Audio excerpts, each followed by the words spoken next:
Bem-vindos ao Comissões em Ação, um podcast da OAB de São Paulo que te conecta ao trabalho de mais de 100 comissões temáticas. E a cada episódio nós recebemos presidentes e membros desta comissão para mostrar o que está acontecendo, porque a OAB não para.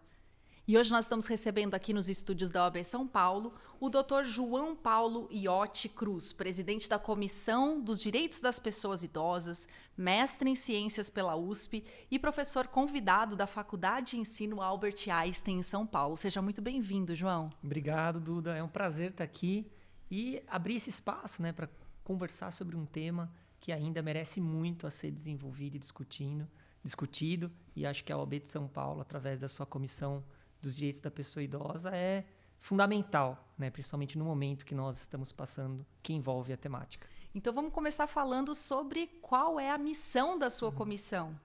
A comissão ela tem como um papel inicial, como o carro-chefe, falar sobre o idadismo, combater o idadismo, prevenir ações que podem se tornar uma violência. Então, também nós temos esse papel de trazer a conscientização sobre a violência contra a pessoa idosa, sobre a discriminação, a conscientização sobre o idadismo, que a gente vai conversar um pouquinho hoje, e também trazer um debate interdisciplinar dentro da comissão, porque hoje ainda a temática ela carece do próprio desenvolvimento da temática. Então, nós temos dentro dos direitos da pessoa idosa não só questões de acesso a direitos, de violência contra a pessoa idosa, que é importante, mas nós temos outros temas que são paralelos e que precisam se desenvolver ainda, como inclusive uma disciplina, como uma matéria. Cito como, por exemplo, a questão das ILPIs, que são instituições de longa permanência. Então, para aqueles que não atuam na área, as ILPIs é uma atualização das clínicas, dos residenciais para as pessoas idosas, os asilos, que é um nome pejorativo, mas é uma área também de atuação de garantia de direitos e que também tem a sua particularidade, que é um mercado altamente regulado, possuem portarias específicas da própria Anvisa, norma 502.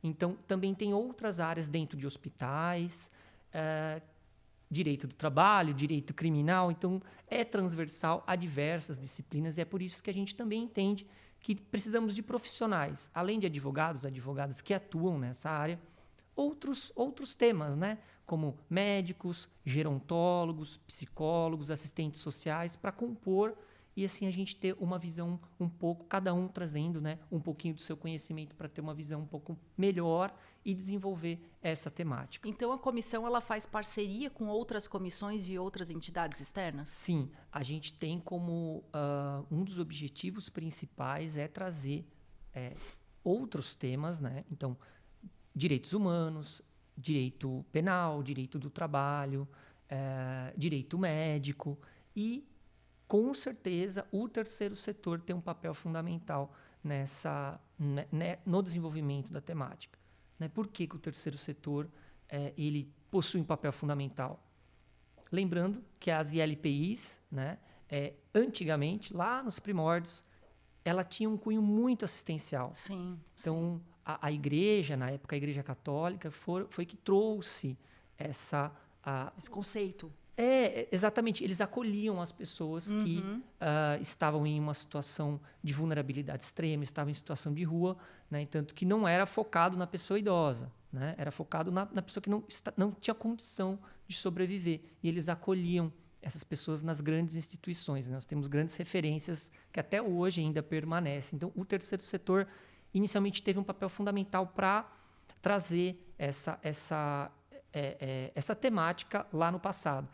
E o terceiro setor também, ele que promove muitos projetos dessa temática. Então, através, por exemplo, dos conselhos de direito, conselho municipal, conselho estadual, eles auxiliam o poder público com os projetos, com verbas públicas através dos editais. Então, o terceiro setor ele é muito ativo no que se refere aos direitos das pessoas idosas e promover, inclusive, a política pública. E quais foram os projetos mais recentes feitos pela comissão? Nós realizamos um grande evento no ano passado, né, seguindo a gestão com a doutora Marcela, que na época eu estava como vice-presidente dela. Nós resolvemos fazer um primeiro congresso sobre esse tema, um congresso do dia inteiro, né, trazendo diversos desdobramentos da temática, que foi um sucesso. E a gente percebeu que ali nós tínhamos que aprofundar muitos temas. Então, esse ano, a gente já iniciou com a questão da gestão jurídica para as ILPIs.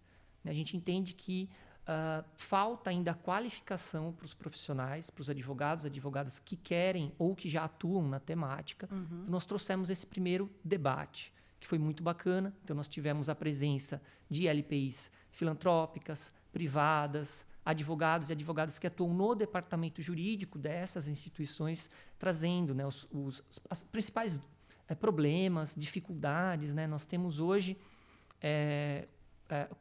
existem órgãos fiscalizadores, né, o Ministério Público, a Anvisa, o próprio Conselho de Direitos. Por vezes, nós temos um conflito entre esses atores, e aí o departamento jurídico tem que costurar, né? E, por vezes, esses eventos que nós estamos promovendo, né, formam caminhos para unir esses atores. Né? Então, a partir do momento que a gente coloca numa mesma mesa ali a posição do Ministério Público, a posição da Anvisa, a posição das ILPIs, das pessoas idosas, residentes das ILPIs, a gente, por vezes, consegue unificar ali um entendimento que estava conflitante, né? E, querendo ou não, né, auxilia a todos, né? Tanto o poder público, que está ali promovendo, né, o seu dever, quanto a ILPI, que está fornecendo o serviço, e a pessoa idosa, que é o principal ali, a pessoa que deve ser protegida. Então, a gente teve essa iniciativa, né, de iniciar, inclusive, um grupo de trabalho para desenvolvimento do departamento jurídico para ILPIs, para capacitar exatamente os advogados que querem ou que já atuam nessa área. Muito legal, parabéns, né, por toda essa iniciativa aí à frente da comissão. Agora vamos entrar no nosso tema de hoje, né? A gente vai falar sobre crimes contra a pessoa idosa e idadismo. Vamos começar. Doutor João, o que é idadismo? Bom, vamos lá. O idadismo, ele é um termo traduzido, né, o termo é em inglês, ageism, que começou lá nos Estados Unidos na década de 60 por um médico, Robert Butler. Ele foi o primeiro a publicar sobre esse tema. E ele percebeu que tinha ali alguma espécie de conflito geracional. Então, ele faz uma publicação e esse tema vem se desenvolvendo ao longo do tempo, através das áreas da psicologia, da própria medicina, gerontologia e do direito. Né? Temos outras referências, né? Palmer, Becca Levy, que também vem desenvolvendo isso. E a OMS publicou, em 2021, com tradução em 2022, um manual. É um manual do idadismo. Então, ela traduziu, né, o ageism para idadismo. Mas nós temos outras traduções aqui no Brasil, como etarismo, ageísmo. Né? Eu gosto de utilizar o termo traduzido pela OMS, que eu acho que faz sentido, né? E é o termo oficial utilizado também pela OMS. Bom, a OMS diz que o idadismo é o preconceito, estereótipo ou discriminação relacionado à idade. Certo. Preconceito é no sentido do que eu sinto em relação à idade. O estereótipo é o que eu penso, né, em relação à idade. E, de fato, a discriminação. Né? Então, a gente pode colocar essas três esferas, né? O que eu sinto, o que eu penso e o que eu faço em relação à idade. É claro que o direito, ele abarca apenas a discriminação, porque é o ato em si. Sim. Né? Então, ele consegue punir e prevenir o ato em si da discriminação relacionada à idade. Mas é importante destacar que a forma de como nós pensamos, de como nós sentimos, é um sistema que se retroalimenta, né? Porque ele pode acabar em uma ação ou em uma omissão, né? Relacionado à idade. Então, eu acho que essa é a primeiro grande conceito, né? Tá. O que nós pensamos, o que nós sentimos e como nós agimos em relação à idade. Tá, mas é uma forma de discriminação. Então, o que diferencia, antes de a gente entrar nas especificações dela, me explica o que diferencia o idadismo do racismo e de outras formas de discriminação. Olha, Duda, diferencia, né, no meu ponto de vista, é que todo mundo tem idade e todo mundo está envelhecendo. Tá. E é muito interessante que a discriminação vinculada à idade, ela pode acontecer em qualquer fase da vida. E conforme nós vamos envelhecendo, como nós temos ainda uma sociedade muito vinculada a valores da juventude, né? Valores que entendem, por vezes, que o envelhecimento não é algo natural. Né? Nós temos aí posso citar diversos exemplos, mas um mercado que, né, busca, inclusive, retardar o próprio envelhecimento. Sim, né? Qual a sim, mensagem, sim, né, que isso está trazendo? Então, primeiro que todo mundo pode sofrer o idadismo. E com o passar do tempo, isso pode se agravar. Tá. E pode ter um acúmulo, ou melhor, alguns chamam de interseccionalidade ou múltiplas vulnerabilidades, a depender do contexto da pessoa. Sim. Então, se é uma mulher negra, se é uma mulher negra LGBTQIAP+, tudo isso pode se agravar ainda mais se ela sofrer idadismo. Né? Então, eu entendo que é uma discriminação que ela é transversal a muitos fatores. Né? E por isso que ela realmente está ao lado, né, das outros grandes grupos de discriminação, que nem você mencionou, né? O racismo, o sexismo, ela está ali do lado e ela está presente. E é uma luta de todas as idades. Né? Então, se ainda... Não é uma discriminação direcionada à pessoa idosa, especialmente. Não, Tá. a todas as idades. Nós entendemos, é claro que pelos dados, né, a população idosa, com certeza, é a que mais sofre. É a que mais sofre, é a que mais é excluída, né, dos papéis sociais por conta dessa discriminação, é a que mais sofre crimes por conta disso. Mas também é importante a gente ter essa conscientização, porque a nossa geração é a que está construindo um olhar talvez um pouco diferente. Um olhar que daqui a 20, 30 anos, quando nós estivermos na fase da velhice, né, como que nós vamos enxergar o nosso envelhecimento? Então, a gente entende também que a comissão tem esse papel de conscientização do próprio processo de envelhecimento, e é por isso que a gente tenta trazer profissionais da área da saúde, profissionais gerontólogos, né, para exatamente trazer essa profundidade que talvez nós do direito, né, a gente possui uma lente um pouco limitada. Então, a gente entende que é necessário ter essa discussão sobre o processo de envelhecimento para a gente entrar na questão de proteção, prevenção dos direitos. Com certeza. E quais são os estereótipos mais comuns, já que você estava comentando sobre os estereótipos? Eu entendo que hoje, né, quando a gente analisa os dados de violência contra a pessoa idosa, já tem um sintoma ali muito claro. Tá. Né? Os principais crimes, e aí eu vou já incluir aqui os crimes, para a gente iniciar esse debate, nós temos a omissão e a negligência que está no ranking dos crimes mais cometidos de denúncias contra as pessoas, né, idosas. A negligência e a omissão, ela é um sintoma que mostra a fragilidade das famílias. E por quê? Mais da metade, e muito mais da metade desses dados mostram que a violência ocorre no núcleo familiar. Então, violência cometida por filhos, por filhas, netos. Então, próximo. Né? Tá. E aí a gente pode ir um pouco mais além. Crimes financeiros.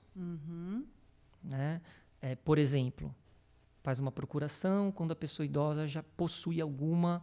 demência, por exemplo. Exato. Tá. Já possui algum comprometimento cognitivo. Os familiares, por vezes, realizam essas procurações, né? Até por boa fé, né? Às vezes, com o objetivo de proteger, mas, a depender da situação, pode estar cometendo já um crime previsto no Estatuto da Pessoa Idosa. Tá. Nós temos, além dos crimes financeiros, os crimes mais sutis, por exemplo, questões psicológicas, né, os abusos psicológicos que podem ocorrer. por exemplo, tirar a autoestima da pessoa idosa e aos poucos ir minando isso, muito semelhante à violência contra a mulher.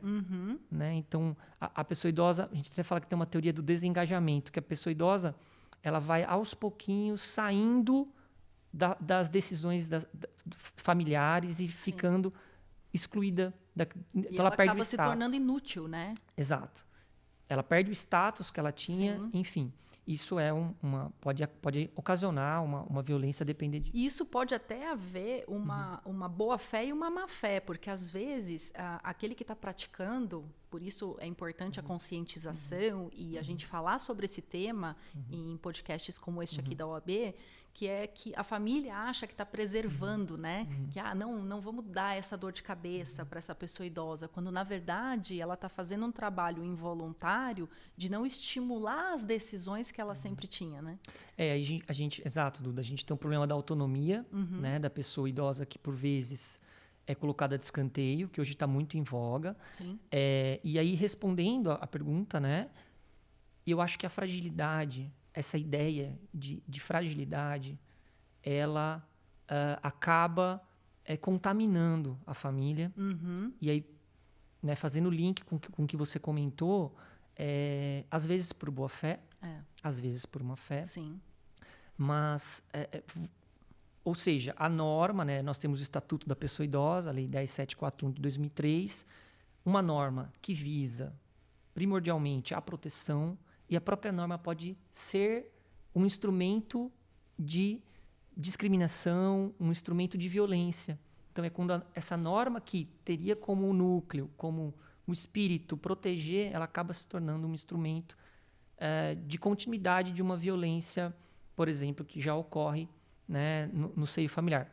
Por exemplo, um exemplo, né? Num contexto em que a pessoa não está institucionalizada e ainda mora no núcleo familiar, mora com os filhos, né? E e os familiares começam a perceber alguns sintomas ali que talvez um comprometimento cognitivo. Certo. Né? Os familiares podem fazer aquelas clássicas reuniões, né? Para definir, né, quem pode ajudar, quem não pode. E aí nessas reuniões pode ser que alguém faça uma procuração, pode ser que alguém tome, por exemplo, o cartão de benefícios da pessoa idosa. E essa pessoa idosa, nesse nosso exemplo, já com um comprometimento cognitivo. Tá.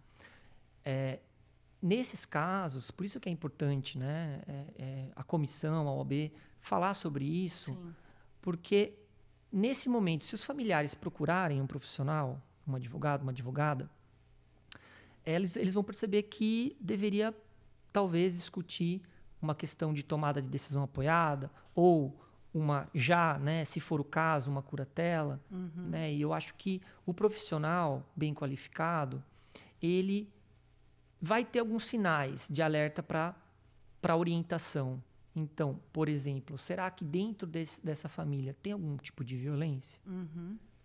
Né? Porque é importante saber disso. Porque senão ele vai utilizar, os familiares e o próprio profissional vai utilizar do processo para perpetuar uma violência que já existe familiar. E como é que funciona durante o processo? Há uma perícia, né? Porque você vai e entra com esse pedido, por exemplo, que nem você está falando, no início dessa demência, então, início dessa dificuldade e já apurada, e aí entra-se com um processo judicial. Como é que funciona para o juiz que não conhece a parte ter certeza de que não é um mecanismo de movimentação da família que, na verdade, não corresponde ao que está acontecendo? O primeiro passo do advogado, da advogada, do escritório, é entender se, de fato, é uma situação de curatela. Certo. Esse é a primeira pergunta que o escritório deve, né, fazer na verdade, internamente. Sim, né? Sim. Será que é? Então, investigar junto com os familiares se talvez não cabe outro instrumento ou se é melhor, né, fazer um outro. E aí é importante, né, a questão do laudo preliminar. Então, assim, então, assim, antes de entrar com o processo... Não se aventurar com as palavras da família. Isso. Então, antes, uma prova ali pré-constituída. Tá em tratamento. Tá. Né, cadê os laudos, os remédios? Então, né, analisar se de fato, né, aquela pessoa idosa que já está em tratamento, tenham já as declarações médicas, tudo mais, né? É claro que no processo, segundo a nossa legislação, segundo o Código Civil, tem a perícia no processo. Legal.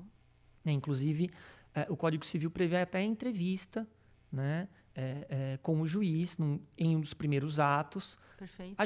Essa entrevista ela pode ser dispensada nos casos de que for ter uma prova pré-constituída bem sólida. Né? A jurisprudência já entende que se tiver uma prova pré-constituída bem sólida, pode ser dispensado a entrevista. Mas será assegurado o contraditório. Então, a pessoa que está sendo interditada vai receber a citação para se defender. Tá. Né? Os familiares também, eles, se não estiverem juntos, né, se tiver um só curador entrando com a ação, a gente pode... Os outros irmãos, enfim, eles podem também contestar e se manifestar a favor ou não. E também temos a figura da co-curatela, né? Então, onde os filhos, os netos, eles podem também em conjunto ali, num primeiro momento... Pode-se dividir essa Pode-se dividir a responsabilidade. Atualmente, o processo hoje de curatela... Atualmente não, né? Já desde 2015 sofreu algumas alterações, então é importante destacar que restrito, né, às questões patrimoniais, de administração patrimonial, de modo a preservar a autonomia da pessoa idosa. Né? Então, isso foi um avanço muito significativo. É claro que também, né, destacar que cada caso é um caso, mas a regra se tornou essa. Então, isso nós entendemos que é um avanço significativo, né, com o Estatuto da Pessoa com Deficiência que veio essa alteração para exatamente preservar a autonomia. Né? Nós temos casos em que a pessoa já curatelada, já vivendo nessa situação numa ILPI, né, que resolve, por exemplo, casar novamente. Tá. Né? Claro que daí tem a sua... regime especial. Exato. Tem as suas, né, do caso concreto, as questões limitantes, mas é importante destacar que essa autonomia ela deve ser observada, inclusive na orientação do advogado, da advogada que está à frente, né, dessa situação. E, às vezes, o próprio advogado se encontra num conflito familiar ali e tem que resolver também não só a questão do processo, mas o conflito familiar em si. Né? Não, é um assunto melhor que o outro e você vê que está mais dentro da nossa realidade do que a gente imagina, porque envolve todas as áreas. Né? Você comentou que o Estatuto do Idoso ele tem pouco mais de 20 anos.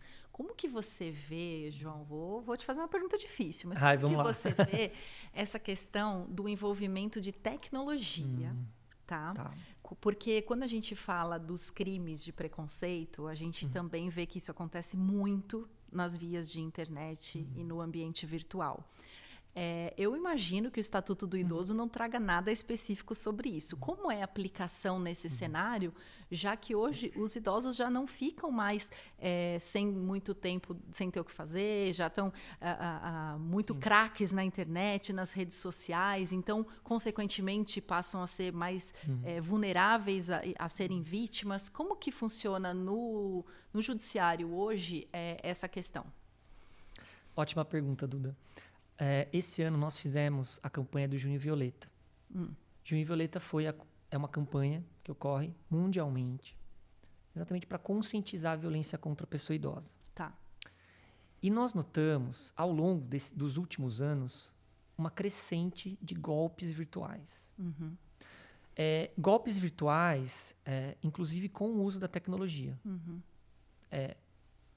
Desculpa, tecnologia não, com o uso massivo da inteligência artificial. Sim. Né? Bom, o que a gente percebe já de cara? O uso de telefonemas, envio de links, ligações de vídeo para pegar o reconhecimento facial. Sim. Né? Então, nós observamos que cresceu muito os golpes virtuais, né? Centrais de ligação, etc, etc. Então, nós fizemos diversas campanhas ao longo do mês de junho para promover, para prevenir, né, esse tipo de golpe. Inclusive visitas físicas para fazer o Face ID em aplicativos como Gov, por exemplo. Isso. Então, assim, tomar muito cuidado, porque esses estelionatários, né, eles podem tirar foto da pessoa, falar que é para um cadastro, atualização de cadastro, sim, ou faz chamada de vídeo e a gente fala da engenharia social, né? Então, se identifica a pessoa que está aplicando o golpe já tem dados sensíveis da pessoa idosa e dos familiares. Sim. Então, de modo que nessa engenharia social ele fica mais convincente. Exato. E a pessoa idosa, às vezes, se envolve e acaba também reforçando e passando outros dados sensíveis dos familiares. Sim. E nós temos um golpe que a gente tem discutido muito dentro da comissão e tentando divulgar, que são os fake lovers. Ou seja, os amores falsos. Pessoas idosas, na nossa sociedade atual, que são viúvas, que moram sozinhas. Como que você vai conhecer a pessoa hoje? Baixa um aplicativo de relacionamento, entra num site de relacionamento. Hoje tem diversos aplicativos de relacionamento. Sim. Né? E existem criminosos, estelionatários, que se utilizam desses aplicativos para praticar algum tipo de golpe. É um golpe que demora algum tempo, né? Então, existe uma conexão afetiva com aquela pessoa idosa. E ele utiliza dessa conexão afetiva... Faz o estelionato sentimental. Exato, e faz um estelionato sentimental. E aí, qual que é a grande dificuldade que nós entendemos? Por vezes, a pessoa idosa que se encontra nessa situação, ela não admite que está vivendo um estelionato sentimental. Sim. Mesmo os familiares alertando. E aí nós temos vamos dizer assim, um limite muito, né, uma linha tênue ali. Mas até que ponto será que a pessoa idosa tem a autonomia dela para viver um romance e ao mesmo tempo, né, os familiares falam, não, mas isso aqui é um estelionato afetivo. Sim. Então é muito difícil, inclusive, para investigar, por conta da necessidade da denúncia, né? Então é muito difícil. Nós temos autoridades como o Ministério Público da Pessoa Idosa, a Delegacia da Pessoa Idosa, que possuem a competência, né, para investigar, principalmente esses crimes, mas nós temos notado essa dificuldade de configuração da materialidade, né, do estelionato afetivo, né, dos chamados fake lovers. Então, e em casos de processos judiciais como esse, a gente usaria o Estatuto do Idoso só para acelerar o processo ou existe alguma outra norma dentro dele que pode ser aplicada? Não, o próprio Estatuto, né, da Pessoa Idosa, ele prevê a prioridade na tramitação do processo, inclusive a prioridade para a pessoa idosa e para a pessoa acima de 60 anos, igual 80 anos, né? Então tem o que a gente fala de duas faixas. Isso, 60 e 80. Tá. Por vezes, nós temos também a aplicação da Lei Maria da Penha, em conjunto com o Estatuto da Pessoa Idosa, né, a depender ali da situação. Por exemplo, nesse caso de estelionato afetivo, pode ser que entre também a Maria da Penha, né, de uma situação... A gente já teve casos de violência doméstica. Sim. E a violência doméstica era contra uma mulher idosa, né, uma pessoa idosa. Então, entra a Maria da Penha, entra a prioridade pelo Estatuto. Isso. Então, o Estatuto da Pessoa Idosa é um instrumento robusto. A legislação brasileira é uma legislação não só principiológica, mas ela traz diversas diretrizes. É um instrumento realmente muito elaborado, mas, de fato, ainda falta um pouco de efetividade, né? E nós temos trabalhado para que... a gente consiga implementar principalmente essas questões que envolvem a proteção da pessoa idosa, né? Tanto no âmbito familiar quanto no âmbito institucional, residentes, né, que moram em LPIs ou casas. Né? Então, estou vendo que a comissão fala de muitos e muitos assuntos de interesse geral. Eu queria aproveitar a sua presença aqui para fazer um convite para as pessoas fazerem parte dessa comissão. Obrigado, Duda. Para você que se interessa, né, no tema da pessoa idosa, do envelhecimento, venha fazer parte da nossa comissão. Será muito bem recebido. É uma comissão intergeracional, né? Uma comissão interdisciplinar, então não é só para advogados, advogadas que atuam na temática ou que queiram atuar, mas também para outros profissionais que atuam já nessa temática, né? Então fica o convite.